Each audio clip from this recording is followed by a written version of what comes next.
meron tayong total active cases na 24. Ang total recoveries po ay 40.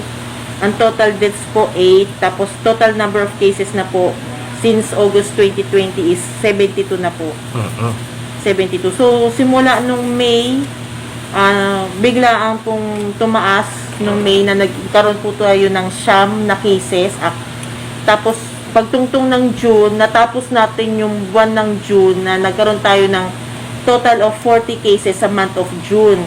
So, nagkaroon na po kami ng mga series of meetings, tapos nagkaroon na tayo, nakatalawang patanid na po si Mayor para sa masiguradong mahigpitan, saka nagpalabas na rin po ng lockdown doon sa mga barangay na may mga mataas na kaso po ng active cases ng COVID po. So, isa na rin po dito yung Purok 5 ng Barangay San Jose, nasama na rin po yung sa Barangay 4 at saka yung sa Barangay San Francisco.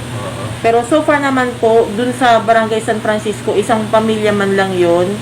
Sa Barangay 4, dalawa doon, magkaibang purok, pero isang street man lang. Ang sa Barangay San Jose, Purok 5, iba't ibang bahay po ito within the purok.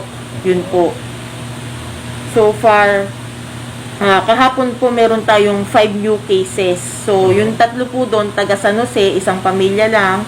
Yung isa taga Ilawod, yung isa taga San Francisco. Yun po.